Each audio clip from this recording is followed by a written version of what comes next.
Hello students, we are discussing about narration, direct and indirect speech हम लोग पढ़ रहे हैं।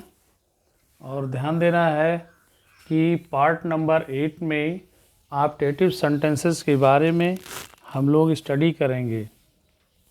तो यहाँ पर ध्यान देना है कि यदि रिपोर्टेड स्पीच ऑप्टेटिव सेंटेंस है, अर्थात मे या माइट वर्ड से स्टार्ट हुआ है और सेंटेंस के अंत में संबोधन चिन्ह का प्रयोग हुआ है, तो वह ऑप्टेटिव सेंटेंस होता है। और ऑप्टेटिव सेंटेंस में या तो इच्छा की बात में अभिशाप की बात होती है, कोई किसी को अभिशाप दिया होता है या आशीर्वाद दिया होता है, या अपनी इच्छा की बात को व्यक्त करता है। तो ध्यान देना है कि सेड के स्थान पर जिस तरीके का सेंटेंस होता है उसी तरीके का शब्द सेड के स्थान पर लिख देते हैं। कभी कभी भगवान से किसी के भलाई के लिए प्रार्थना की गई होती है, तो सेड के स्थान पर प्रेड का प्रयोग कर देते हैं। इच्छा की बात है तो विश्ड का प्रयोग कर देते हैं। तो सेड के स्थान पर इच्छा की बात होने पर विश्ड में चेंज कर देते हैं, और यदि किसी ने किसी को आशीर्वाद दिया है तो ब्लेस्ड भी लिख देते हैं, ब्लेस्ड। और कभी कभी जब कोई किसी को अभिशाप के रूप में श्राप दिया होता है, किसी की अच्छाई में बात नहीं की गई होती है, तो कर्ज लिख देते हैं। और कभी कभी किसी ने किसी से गुड मॉर्निंग किया है, तो वहाँ पर गुड मॉर्निंग के लिए सेड के स्थान पर विश्ड का प्रयोग करते हैं। किसी से किसी ने कभी मान लीजिए अलविदा किया है, गुड बाय किया है, गुड नाइट किया है, तो सेड को बेड में बदल देते हैं। फिर ये ध्यान देना है कि रिपोर्टेड स्पीच में कभी कभी यस या नो में बातें कही गई होती हैं। तो यस या नो में ध्यान देना है कि अगर यस है तो आदमी अपनी बात को स्वीकार करता है, इसलिए सेड को एडमिटेड में चेंज कर देते हैं या एग्रीड में चेंज कर देते हैं। तो जिसका मतलब होता है स्वीकार किया या सहमत हुआ, यानी हाँ में बात को कहा। लेकिन अगर नकार देता है तो क्या होता है कि रिफ्यूज्ड कर दिया। तो ये यस होने पर एडमिटेड या एग्रीड में बदल देते हैं सेड को, और नो होने पर सेड को रिफ्यूज्ड में बदल देते हैं। यानी उसने क्या कर दिया, बात को नकार दिया या डिनाइड कर देते हैं। क्या कर देते हैं, डिनाइड में चेंज कर देते हैं। ओके फ्रेंड्स, तो ये चीज़ें समझ में आ रही होंगी कि सेड को विश्ड में, ब्लेस्ड में, कर्स्ड में, विश्ड में, या फिर बेड में, और या फिर एडमिटेड एग्रीड में, या फिर रिफ्यूज डिनाइड में चेंज करते हैं। और कोई किसी से प्रार्थना किया होता है तो सेड को प्रेड में कर देते हैं। किसमें चेंज कर देते हैं, प्रेड। यानी क्या होता है, रिपोर्टर प्रार्थना किया होता है। तो ये चीज़ें आपने देखा कि सेड के स्थान पर जैसे ऑप्टेटिव सेंटेंस में स्थितियाँ होंगी, वैसे सेड को इन शब्दों में बदल दिया जाता है। तो ये चीज़ें आपको समझ में आई होंगी। और कुछ और भी ख़ास बातें हैं जो हम लोग उसके बारे में भी चर्चा करेंगे। कभी कभी रिपोर्टेड स्पीच में किसी ने क्या किया होता है, थैंक किया होता है। क्या किया होता है, किसी को धन्यवाद देता है, थैंक यू शब्द आ जाता है, तो सेड के स्थान पर क्या कर देते हैं, थैंक्ड में बदल देते हैं। ओके फ्रेंड्स, तो ये सारी चीज़ें हमें ध्यान देना है और इन्हीं सब ऐसे ही शब्दों का प्रयोग करने के लिए हम लोग डायरेक्ट स्पीच लेते हैं और इनडायरेक्ट में उन्हें हम लोग चेंज करके सीखते हैं। ओके,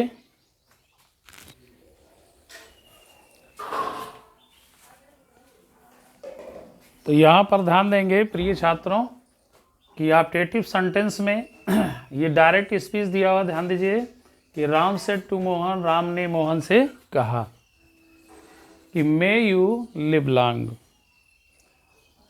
आप दीर्घायु हों या आप चिरंजीवी हों, अर्थात आपकी उम्र लंबी हो। यहाँ पर मे वर्ड से स्टार्ट हुआ रिपोर्टेड स्पीच और संबोधन चिन्ह लगा हुआ है। तो ध्यान देना है कि जब भी मे वर्ड से स्टार्ट हो रिपोर्टेड स्पीच और आप संबोधन चिन्ह लगा हुआ हो, तो यहाँ पर ये ऑप्टेटिव सेंटेंस है और यह ध्यान देना है कि किस प्रकार की बात है। यहाँ पर किसी ने यानी राम ने मोहन को अपनी इच्छा की बात व्यक्त किया है मोहन से।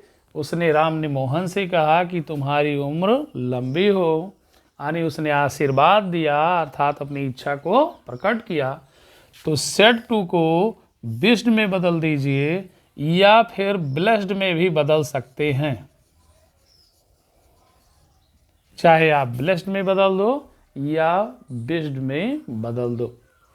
ऑब्जेक्ट क्लिक करके और कामा के स्थान पर कंजंक्शन दैट का प्रयोग करते हैं, फिर सेंटेंस को असर्टिव बना देते हैं।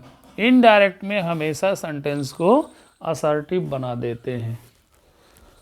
ओके स्टूडेंट्स, तो यहाँ पर सब्जेक्ट यू है और यू का परिवर्तन किसके अकॉर्डिंग होगा, ऑब्जेक्ट के अनुसार होगा रिपोर्टिंग वर्ब की।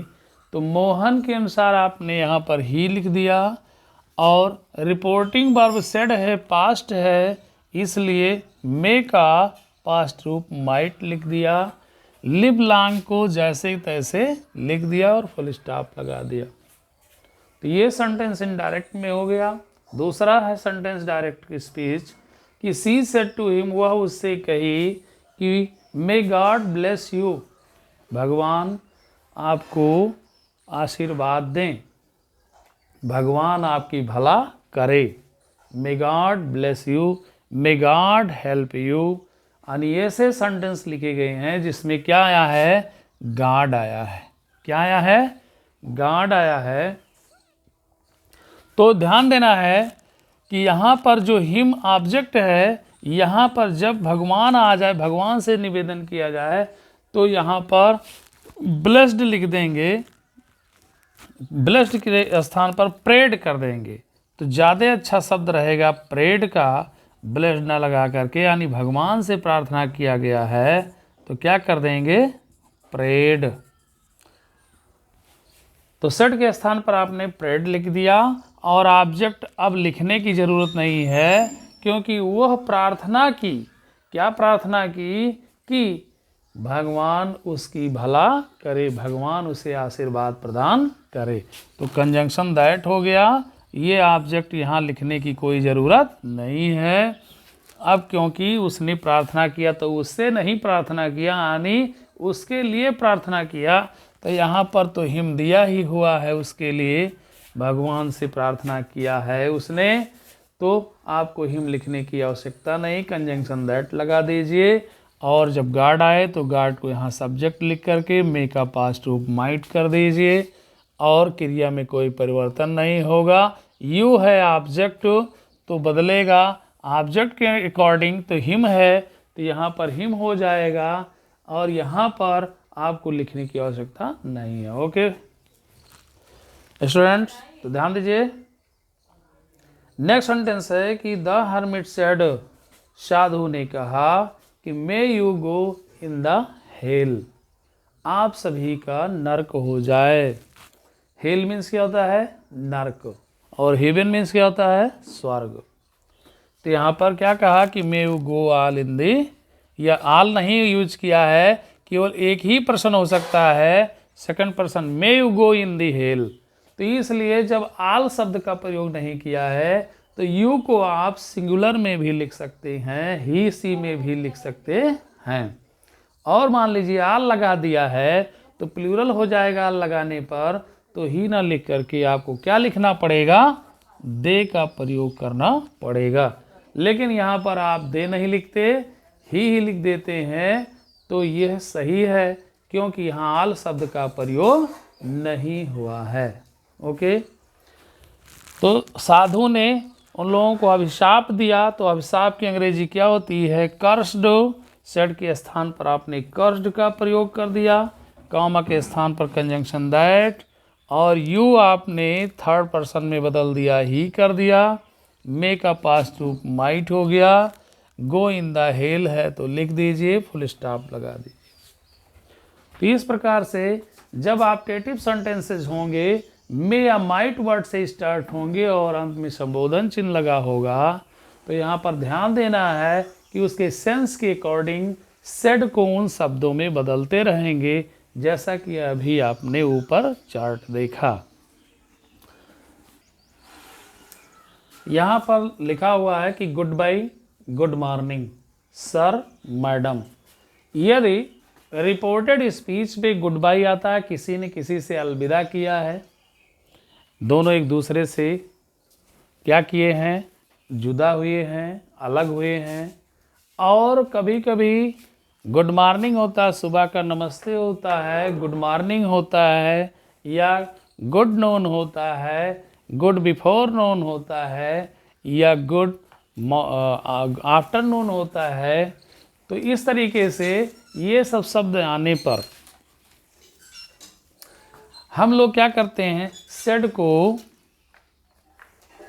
बिस्ड में बदल देते हैं, क्योंकि इच्छा होती नमस्ते की तो वहाँ पर बिस्ड लिख देते हैं सेड के स्थान पर।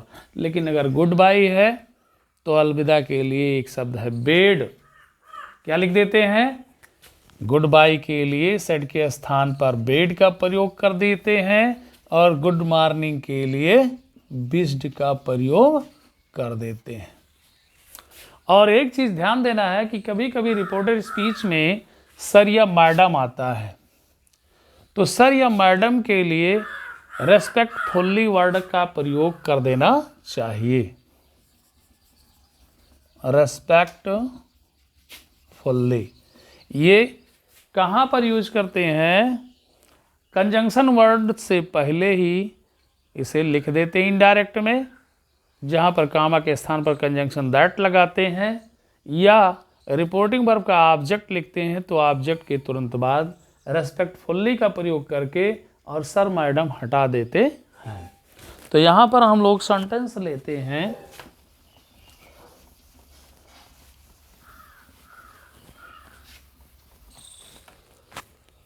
सेंटेंस है,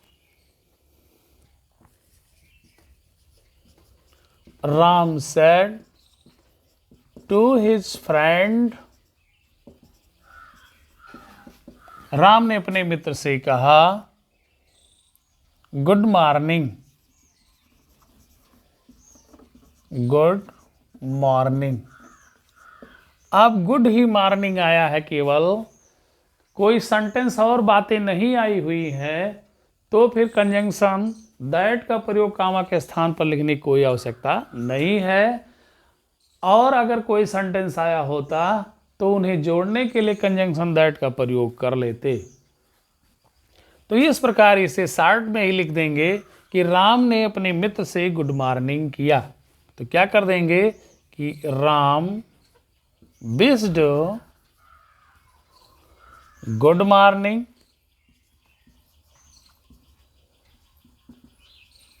हिज फ्रेंड। अब यहाँ दैट लगाने की कोई आवश्यकता नहीं है। ये गुड मॉर्निंग के बाद में अगर कुछ बातें कहा होता तब इसके आगे दैट लगा करके उस बात को इनडायरेक्ट में लिख देते। ये बात समझ में आ रही होगी।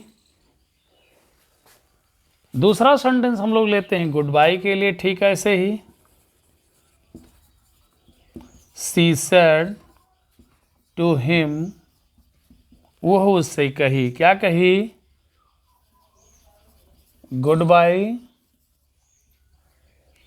Good bye my brother, goodbye my brother. वह उससे कही गुड बाय, अलविदा मेरे भाई, माई ब्रदर। तो यहाँ पर अपने भाई से उसने क्या किया है? अलविदा किया है। और ये ब्रदर के लिए यहाँ पर ऑब्जेक्ट हिम आया हुआ है, इसलिए हिम को हटा देंगे और ब्रदर को वहाँ पर लिख दिया जाएगा। तो कैसे लिखेंगे कि सी, अब यहाँ पर उसने बेड किया, गुड बाय किया, तो बेड शब्द का प्रयोग कर लेंगे सेड के स्थान पर। तो she bed, C bade her brother, अब यहाँ पर सी के लिए हर कर देंगे, वो अपने भाई से कही। तो she bade her brother goodbye. Okay friends, तो ये समझ में आ गया होगा। तो गुड मॉर्निंग या गुड बाय के लिए इसे इनडायरेक्ट में ऐसे हम लोग लिखेंगे। अब हम लोग दो सेंटेंस लेते हैं, या एक ही सेंटेंस में सर मैडम वाले सेंटेंस को देखते हैं कि किस तरीके से लिखते हैं। तो सेंटेंस रिपोर्टेड स्पीच जैसा भी होगा उसका परिवर्तन वैसे ही कर देंगे, लेकिन सर और मैडम आने पर रेस्पेक्टफुली का प्रयोग करेंगे। जैसे the student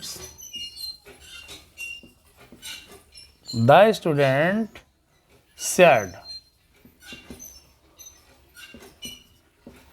to his teacher, यानी विद्यार्थी ने अपने गुरुजी से कहा, विद्यार्थी अपने गुरुजी से कहा, क्या कहा? कि सर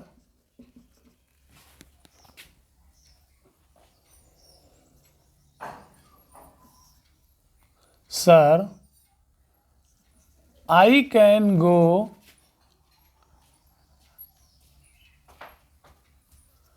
आई कैन रीड, ऐसा कर लीजिए, I can read my book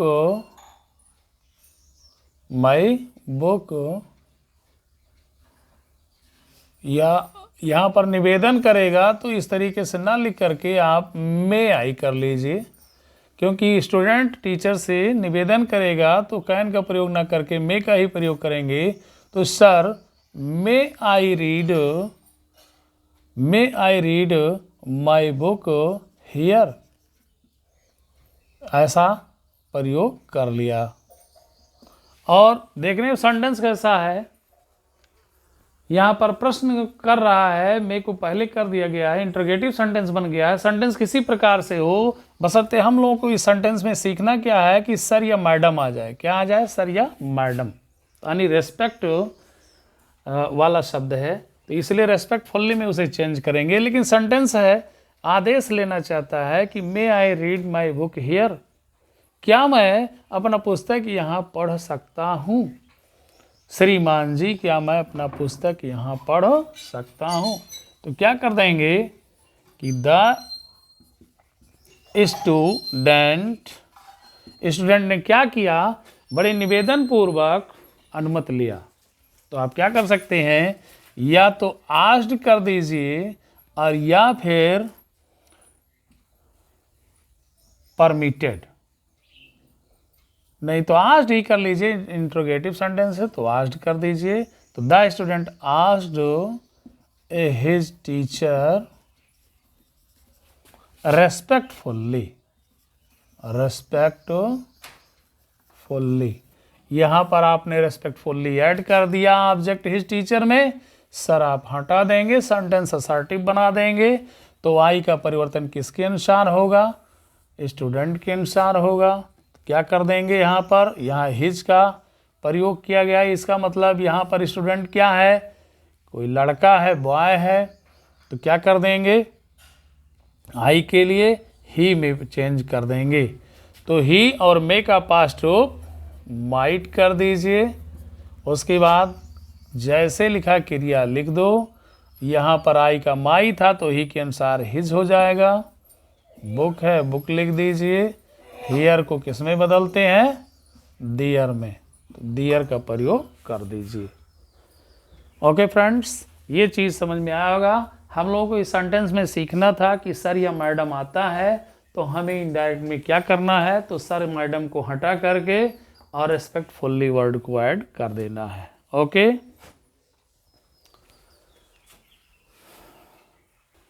एक सेंटेंस हम लोग और यहाँ पर लेते हैं। तो हमारे प्रिय छात्रों ध्यान दीजिए कि ही सेड, उसने कहा, oh that I could stand first. यह भी ऑप्टेटिव सेंटेंस ही है। कभी कभी चिन्ह नहीं दिया हुआ है, या मान लीजिए यहाँ पर संबोधन चिन्ह लगा ही हुआ है, तो यहाँ पर ध्यान देना है ओ दैट से शुरू हुआ। किससे शुरू हुआ है? ओ दैट है, वुड है, मस्ट है, शुड है से स्टार्ट होता है और यहाँ संबोधन चिन्ह लगा हुआ है लास्ट में, तो ये भी ऑप्टेटिव सेंटेंस ही होता है। यहाँ पर इच्छा की बात होती है। ओ दैट वुड, कुड या शुड से स्टार्ट होता है या वुड से स्टार्ट होता है, तब भी वहाँ इच्छा की बात को प्रकट किया जाता है। इसलिए सेड को किसमें चेंज कर देते हैं? विश्ड में चेंज कर देते हैं और कामा के स्थान पर दैट का यूज कर लेते हैं। और जैसा ही परिवर्तन होता है, यहाँ फर्स्ट पर्सन है तो आपने ही के अकॉर्डिंग प्रोनाउन ही लिख करके आपने आगे, जैसे ही कुड स्टैंड फर्स्ट है तो कुड स्टैंड फर्स्ट आपने लिख दिया और फुल स्टॉप का चिन्ह लगा दिया। तो ये सारे जितने भी सेंटेंसेज आपने देखा ऑप्टेटिव सेंटेंसेस हैं, तो डायरेक्ट से इनडायरेक्ट में इन्हें इस तरीके से लिखा जाएगा। तो हमारे प्रिय छात्रों, अगर समझ में आ रहा है, ये पार्ट नंबर 8 भी समझ में आया है, तो आप लोग लाइक सब्सक्राइब करते रहिए और शेयर भी करते रहिए। ये हमारे channel English classes by RB sir इसमें है। अगर ये चैनल को आप देखते हैं और उसको आप यूज करते रहेंगे तो ढेर सारा आपको ऐसे मिलता रहेगा। Okay, thanks.